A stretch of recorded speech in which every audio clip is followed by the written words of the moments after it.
Inside those homes were families gathered together, children opening early gifts, parents preparing dinner, and grandparents telling old holiday stories. But at the very end of Maplewood Drive stood a mansion that looked festive from the outside yet felt completely empty within. The house belonged to Daniel Carter. At 42 years old, Daniel was the CEO of one of the fastest growing tech companies in America. His company, Carter Technologies, had changed the way businesses used artificial intelligence, earning him billions of dollars and international fame. People often called him a genius. Magazines called him a visionary. Employees called him a legend. But tonight, none of those titles mattered. Because Daniel Carter was alone. Inside the massive living room, a tall Christmas tree stood beside a large window overlooking the snowy street. The tree was decorated with gold ornaments, delicate glass balls, and strings of warm lights that shimmered softly in the dark room. It was beautiful, but it felt lifeless. Daniel sat quietly in a leather chair across from the fireplace. A glass of red wine rested on the table beside him, untouched. The fire crackled gently, casting flickering shadows across the walls. Daniel stared at the tree without really seeing it. For him, Christmas had become something strange, a painful routine he followed every year without thinking. It was a habit. 3 years ago, Christmas had meant something completely different. Back then, the house had been filled with laughter. His wife, Emily Carter, had loved Christmas more than anyone Daniel had ever met. She had a habit of starting the holiday decorations in early December, filling every corner of the house with lights, candles, and music. Daniel used to tease her about it. "Emily," he would laugh, "it's just one day." She would shake her head and smile. "No, Daniel, Christmas isn't just a day. It's a feeling." Emily had a way of turning ordinary moments into memories. She baked cookies for the neighbors. She volunteered at shelters. She even made Daniel dress up as Santa Claus one year to surprise children at a charity event. Daniel had pretended to complain. But secretly, he loved those moments. Then everything changed. 3 years ago, just a week before Christmas, Emily had been driving home from a charity event when a speeding truck ran a red light. The accident was sudden, unexpected, and final. Daniel still remembered the phone call from the hospital. The way his world had collapsed in a single sentence. Since that night, Christmas had never felt the same. At first, Daniel tried to ignore the holiday completely. The first year after Emily's death, he left the house and spent Christmas working in his office. The second year, he traveled to another country for business meetings. But somehow, avoiding Christmas made the pain even worse. So last year, he started a strange tradition. A quiet ritual, a habit. He would decorate the tree exactly the way Emily used to. He would cook the same dinner she loved. And he would sit alone in the same chair by the fireplace, remembering the past. Tonight, he had done it again. The tree stood decorated. Dinner sat untouched in the kitchen. And Daniel sat alone with his memories. His phone buzzed suddenly, breaking the silence. He glanced at the screen. A message from his assistant. "Merry Christmas, Mr. Carter. Hope you're celebrating tonight." Daniel let out a small, tired laugh. Celebrating. He looked around the massive room. The empty couch. The silent hallway. The chair across from him where Emily used to sit. "No," he murmured quietly. "Just surviving." Outside the window, snow continued falling steadily. Across the city, a young woman named Maria Alvarez pulled her coat tighter around herself as she walked down a dimly lit street. Beside her walked her 7-year-old daughter, Sophia. Maria was a single mother who worked long hours just to make ends meet. During the day, she cleaned offices in downtown Boston. At night, she sometimes worked as a waitress at a small diner. Life had never been easy.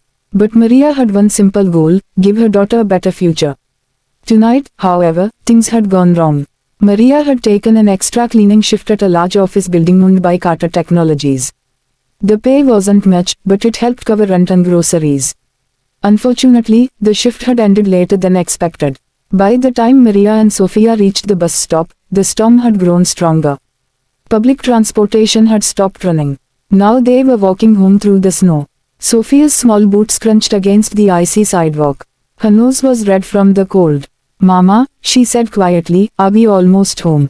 Maria forced a reassuring smile. "Almost, sweetheart." But the truth was they were still several miles away. The wind suddenly blew harder, sending snow swirling through the streets. Sophia shivered and stumbled slightly. Maria quickly wrapped her arm around her daughter. "Stay close," she whispered. Sophia nodded. They continued walking, street after street, house after house. Warm lights glowed behind windows as families celebrated Christmas together. Inside one house, children were laughing loudly while opening presents. Sophia watched through the window as they passed. Mama, she asked softly, do you think Santa knows where we live? Maria felt her chest tighten. Yes, she said gently. Of course he does. Sophia smiled. That small smile gave Maria strength to keep walking. But the cold was becoming unbearable. Maria looked around desperately for somewhere warm where they could rest for just a few minutes. Then she saw it, a large house at the end of a quiet street. It was beautifully decorated with Christmas lights, glowing warmly in the snow. Through the window she could see a tall Christmas tree shining inside. The house looked safe, warm. For a moment, Maria hesitated. She hated asking strangers for help. But Sophia was freezing. Maria took a deep breath. Come on, she said softly. They walked slowly up the long driveway, their footprints marking the fresh snow. Inside the mansion, Daniel Carter sat silently in his chair, lost in memories of the past. The fire crackled quietly. The house remained still. Then suddenly, knock, knock, knock. The sound echoed through the large hallway. Daniel frowned. No one ever visited him. Especially not on Christmas Eve. He stood slowly. For a moment, he considered ignoring the door. But the knocking came again. The little girl's cheeks were bright red from the freezing wind. Snowflakes rested on her eyelashes, slowly melting as she blinked. Behind her stood her mother, looking tired and slightly embarrassed. I'm really sorry to bother you, the woman said quickly. The buses stopped because of the storm. My daughter is freezing. We just need somewhere warm for a few minutes. Daniel looked at the child again. She couldn't have been more than 7 years old. Her small hands were shaking from the cold. Something inside Daniel softened instantly. Without thinking twice, he stepped aside. Come in. Relief washed over the woman's face. Thank you so much.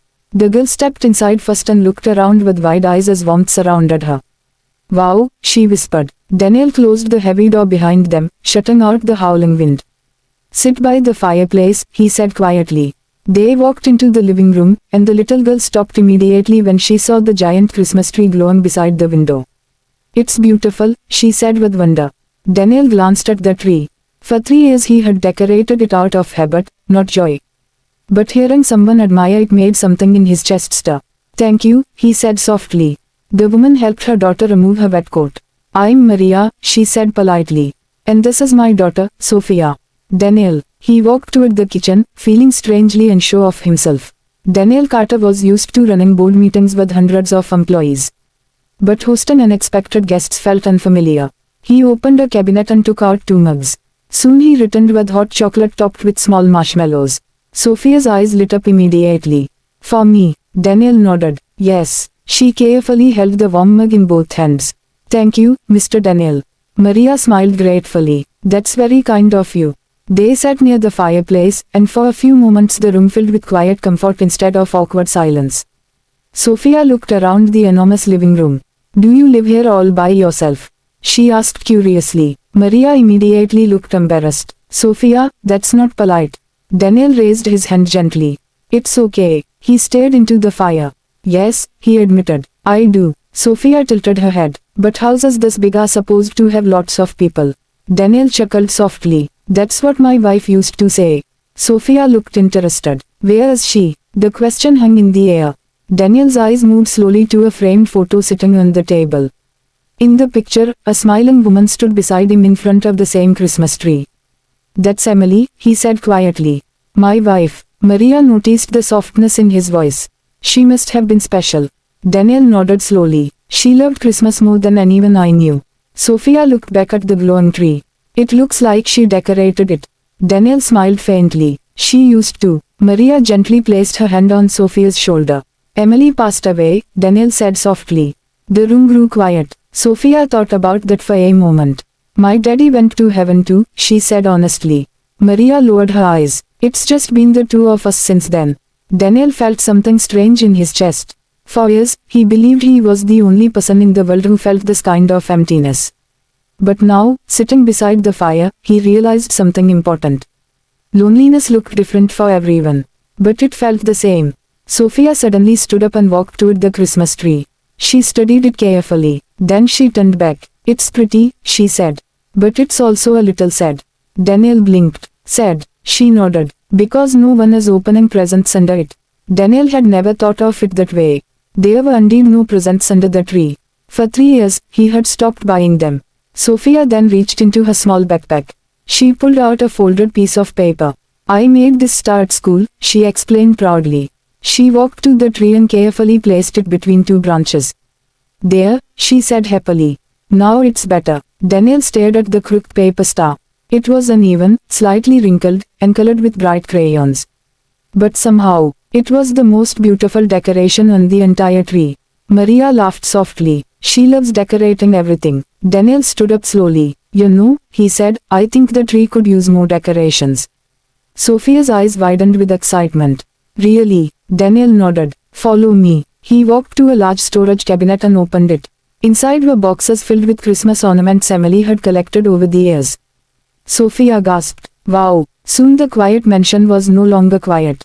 Sophia ran around happily, hanging ornaments while Maria laughed and helped adjust the branches. Daniel watched them for a moment. Something unfamiliar filled the house. Laughter, warmth, life. For the first time in years, the house felt like a home again. After a while, Maria looked at the clock. Oh my, it's getting late, she said. The storm seems to have stopped. We should probably go. Daniel felt an unexpected disappointment.